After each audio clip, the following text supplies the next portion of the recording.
today. Look at this. Oh, I'm with Uncertain Craig. Hello! And we're going to Barrage.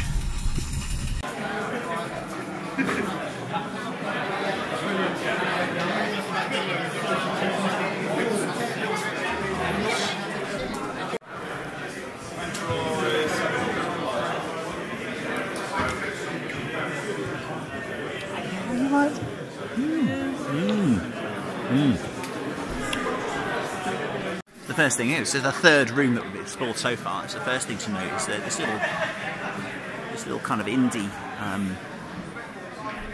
festival show in Stafford is actually really big. And look at all the trades that are here. It's the third room I've come in. And lots of games on. As I say, huge. I think this is. I could say that this punches above its weight. And here, look, is Bob from YouTube. He's from YouTube, and he points. I am real, actually. He is. I do exist. I never knew. I do exist. He's actually a real person as well. So that's Bob Point. Watch him. So walking past, innocently we were. We get accosted. Hello. So what is it? What would you like us to do?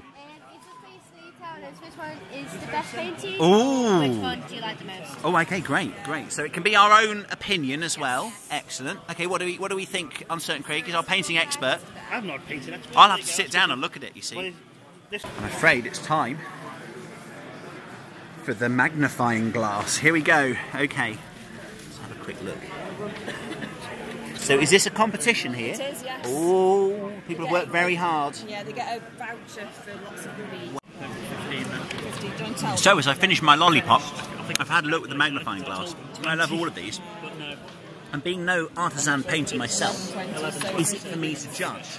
So for me, it's going to be kind of an uneducated guess as to what I like the best. And I actually like all of these. I think these Terminators are very crisp and really, I don't know, I think these are what Terminators are meant to look like.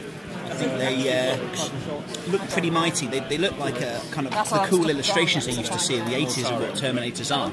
And I like the pose there with the assault cannon. Thank you very much. Okay. I think they're all ace. I like the animation on these models as well as the basing as well. I think it was like a little crystal basing as well. I don't know if that comes on the model or whether the No, he's done them. oh, is it the person's actually made those? They're amazing. So I particularly like those. Look at that. I mean, that just must have taken ages to do. Okay. So, even though is that a back? It's a Yeah. We've got these Death I Guards. never played out. Yeah. Are these Death Guard here? Vibrant, and I love it. I look more Tarian, and my heart just flutters a little bit. There's no such thing. I know they're ogres with shields. Look at those. Ready for it. Ghost kill. Yeah, kill back to I think they look... Realistic's the wrong word to use, isn't it, when we're looking at fancy models, but I think they look most like they're ready for battle. They look most believable for me. But my winner, I think, is probably the story. This isn't just a model, this is a diorama on a very small base, in my opinion. So going from the ground up, you'll notice that there's a change in the how would I put it? That you've got a shiny bit and you've got a kind of matte bit there, and there's a reason for that, and I'll take you onto that as we look at the model. When you look up, you've got great detailing, but you've also got a story being told, because this is a what is this? This is a Death Guard, is it? I'm not a big 40k player, but everyone knows who they are. And if you look at his tank, can you see that? Look, the level of the evil postulant goo is noted there. Look, you can actually see that he's taken the time to paint how much pestilence is still in his tank. Now I like that, so I think that's going to be my winner. And as I say, that I think also goes really well with the goop that's on the floor there. I think there. You can see he's on a.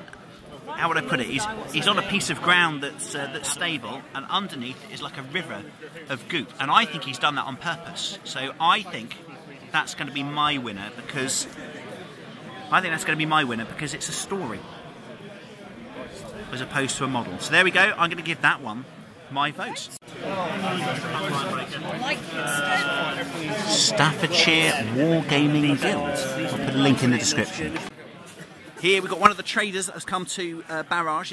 Where have you come from? Borehamwood in Hertford. My goodness, you've travelled, sir. Thank you for doing that. So, what's the name of your shop down there? Pit Gaming Shop. Sorry? Pit Gaming Pit Shop. Gaming Shop. Yep. What a good name, Pit. So, what's going hard today? G-Dub, the new Night Haunts from G-Dub. Seems to be the, Some amazing models in that line as well. You know, I like to keep it indie. I do. Are they up here? Yeah. I like to keep it indie, but you can't deny some of that stuff is looking good, isn't it? Marley and Marley, we call them. Do you know, I'm blooming tempted myself because I play Kings of War, and Mantic very kindly let you use any model you like for their armies, and I think that's a real strength of what Mantic are doing. Absolutely, yeah, totally. So, and I think they would be great for some undead or Night Stalker type lists. That's great. So, what else is going well? You've been asked a lot about Dead Zone, haven't you? You've got a good community down in Hertfordshire on that, haven't you? We've done a big tournament, Dead Zone tournament. We also run a gaming club down there called Force Hammer Gaming Club. Oh, Force Hammer, So excellent. we've Check done, that out. Yeah, Dead Zone tournament, Dead Zone League.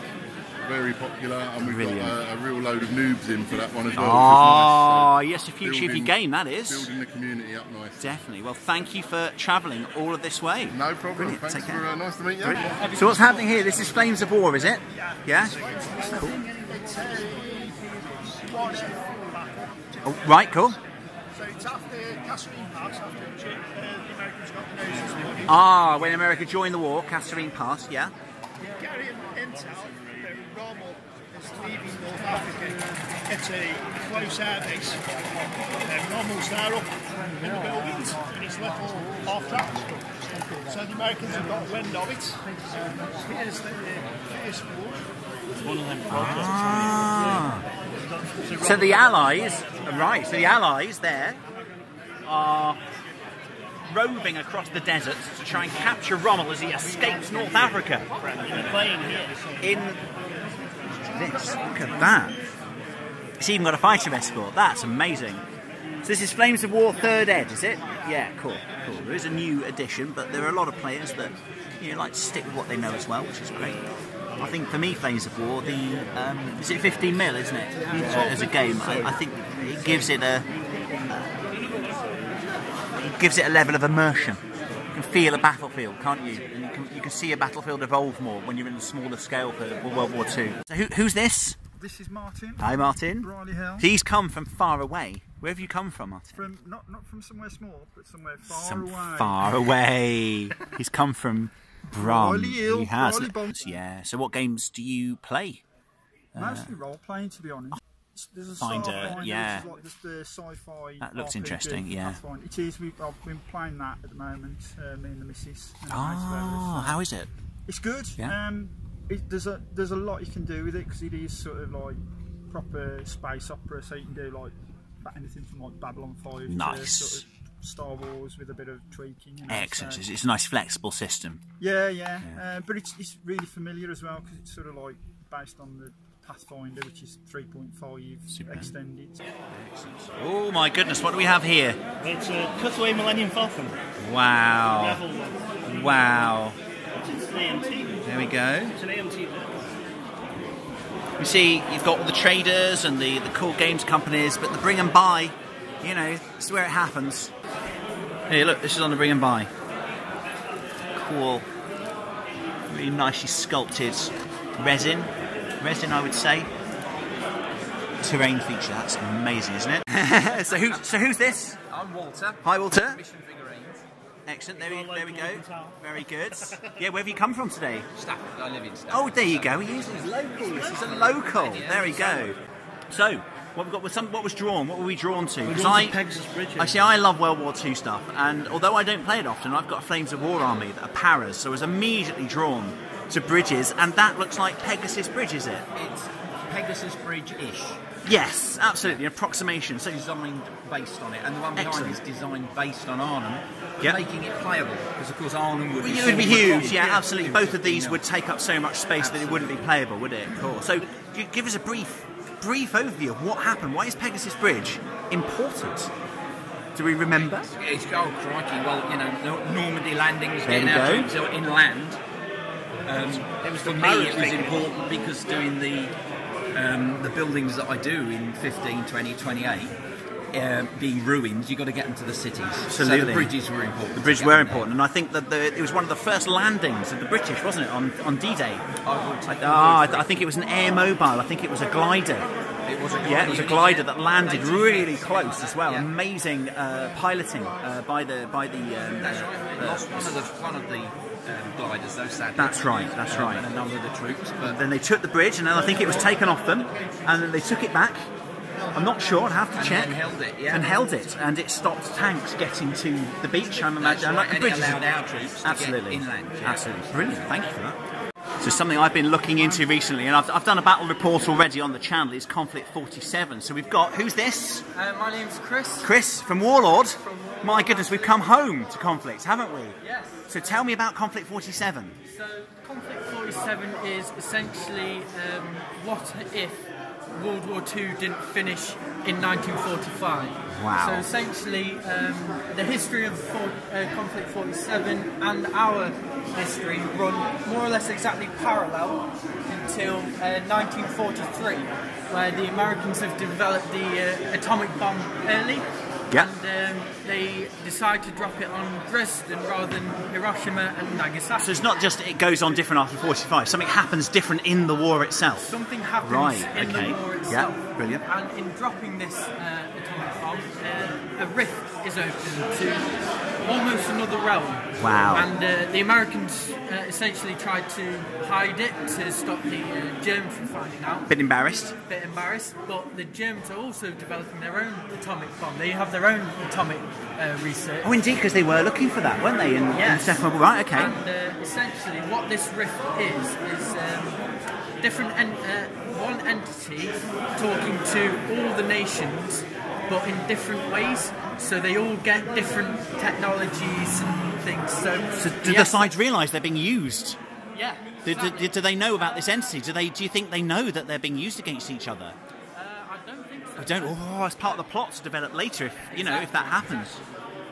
So essentially, for the Germans, they get sort of vampires, werewolves, zombies. That's the side I got to play with. That was really the what were they called? The Wolfen SS. Yes, that's it. Yeah. And then we've got the Wolfenjäger, weren't there? And the Nachtjäger, the night hunters, the and then we've also got vampires. The Totem as well, which are literally zombies. Oh, you get to play with zombies. Exactly. You get to play with zombies, generals. You can finally play World at War on the tabletop with zombies. Wonderful.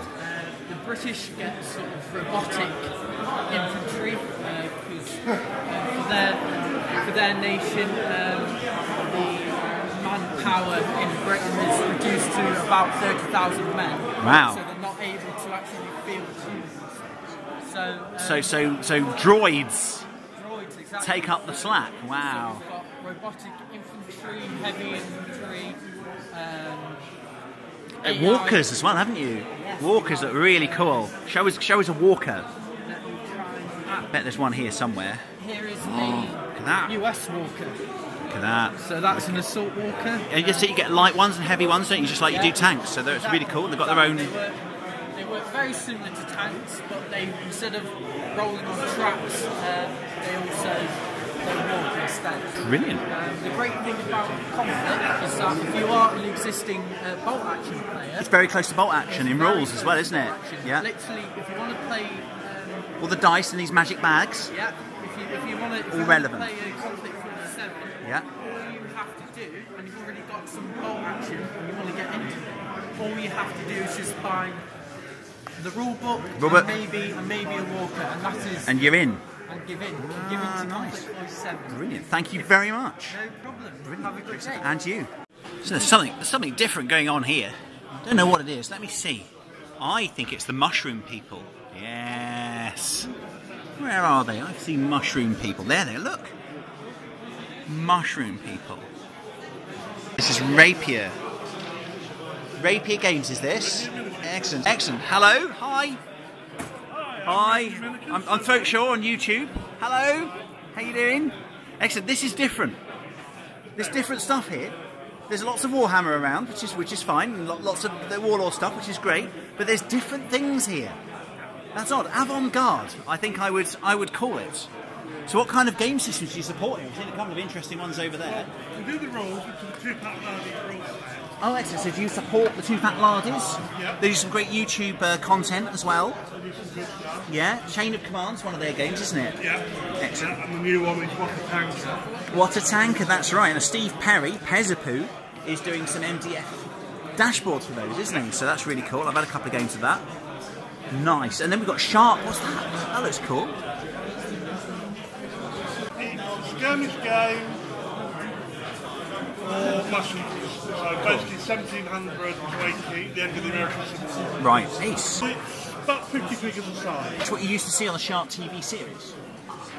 Is that amount of people, isn't it? It's like squads, tactics. Tell me. Level. Company. Ah, thank you. Someone more knowledgeable than me. Company level. Rich, who designed them.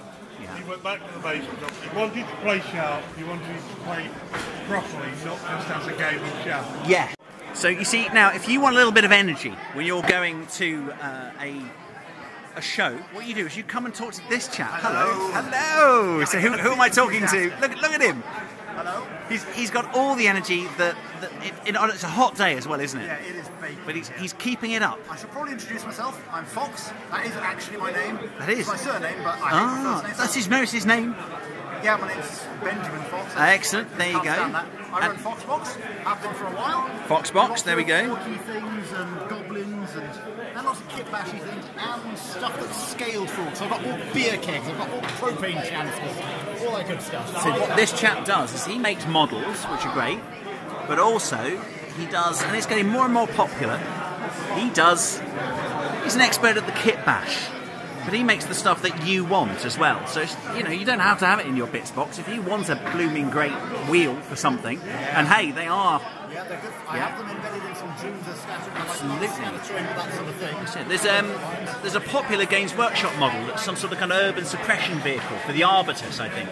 And it comes with tracks, but people don't like it with the tracks. Yes. So they are buying wheels for it instead. And this is one of the places that you would go to get that. I also see some acrylic cutting there as well, which is great. Are they, A friend of mine does those. That's great.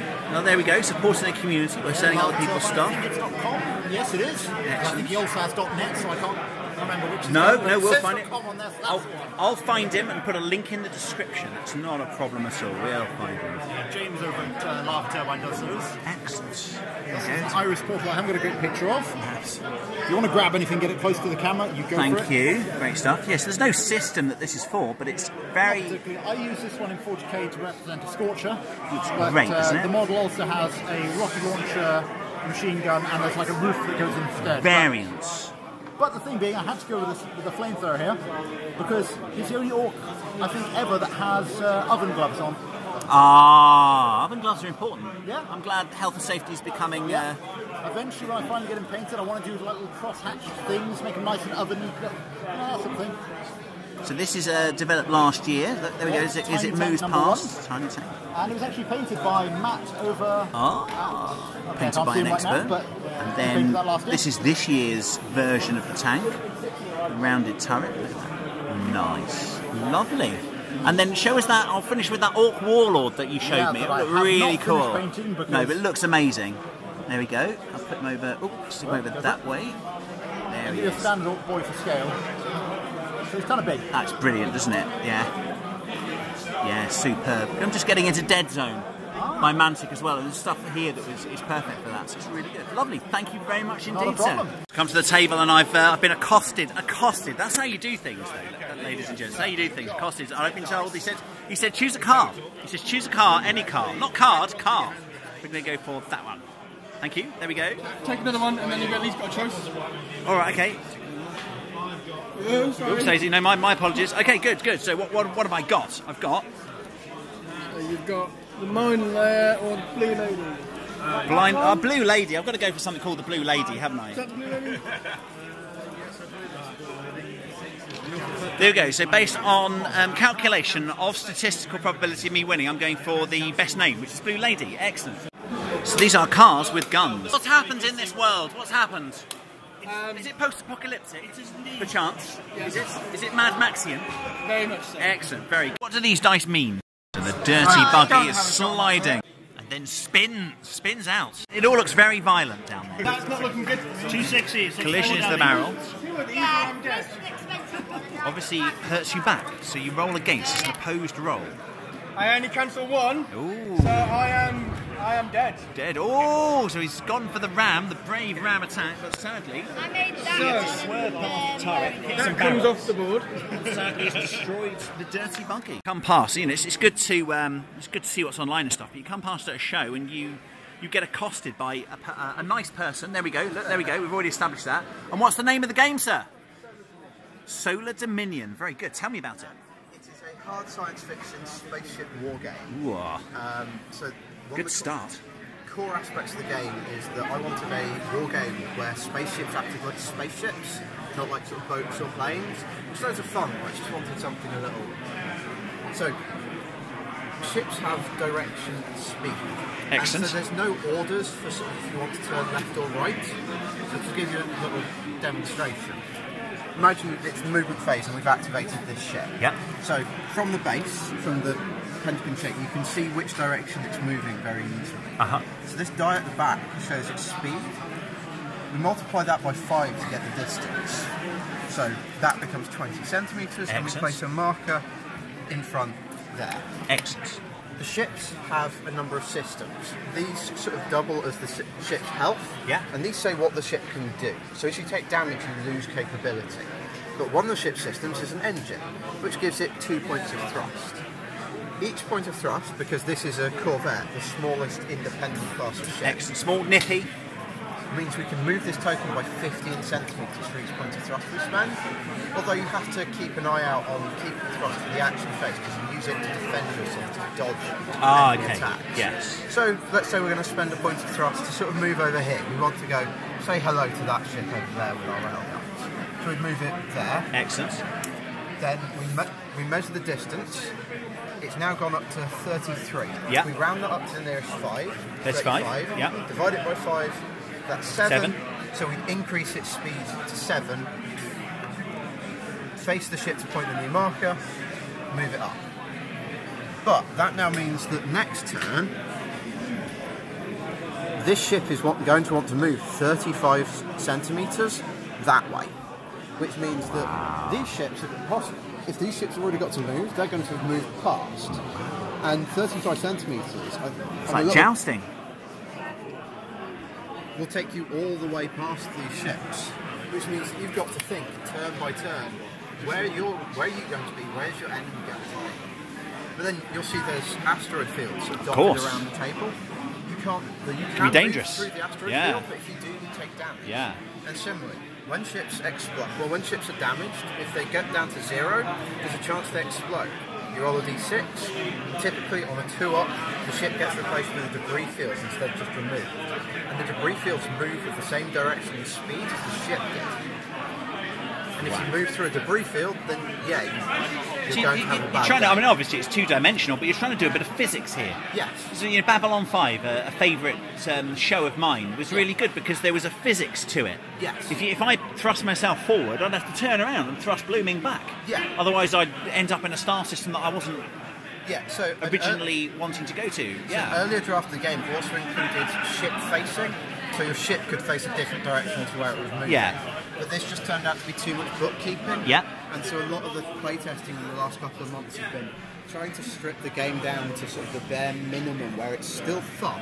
But there's some complication there, but I don't think that's a bad thing. No, there's a little bit of maths, a little bit of pre-thought to do, and I think that's important. Yes, but it's trying to make sure that every bit of complexity you keep sort of pulls its own weight. Yes.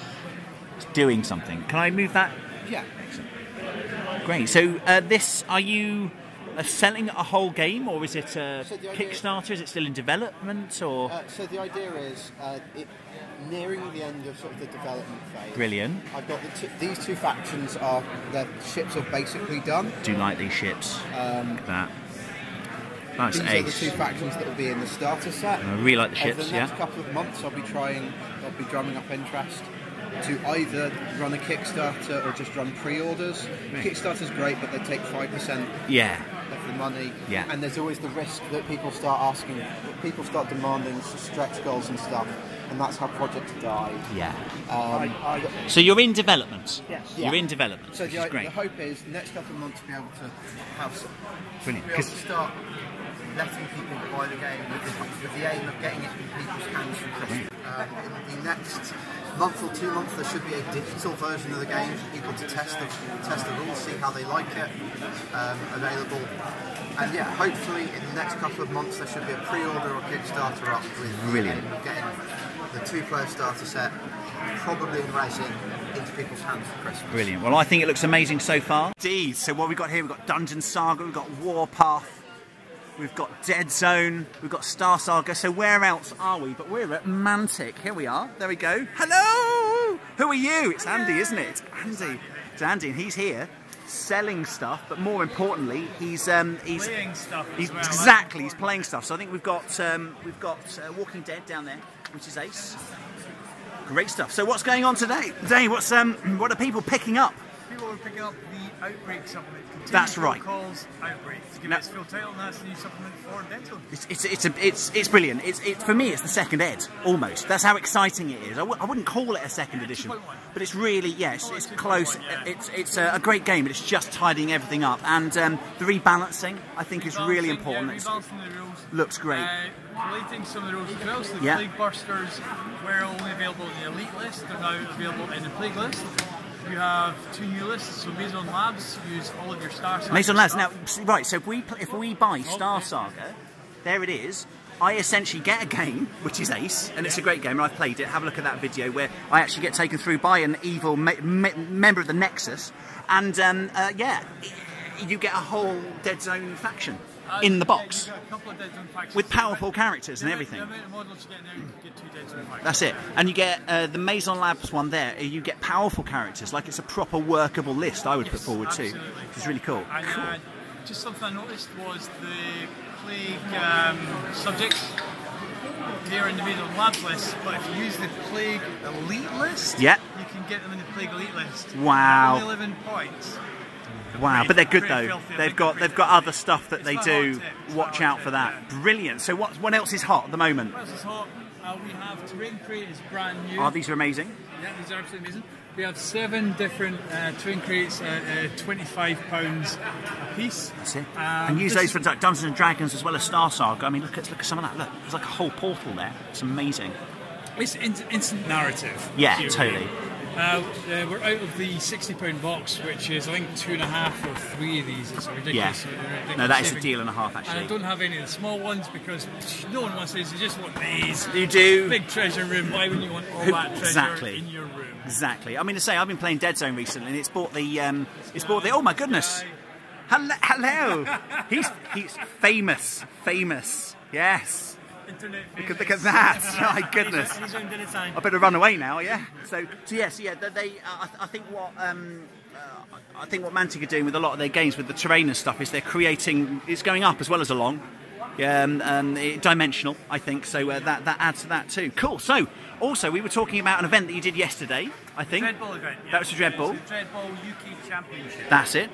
Their inaugural one because for 2nd edition. Second edition Dreadball. Good Yeah. turnout, 4 games all day.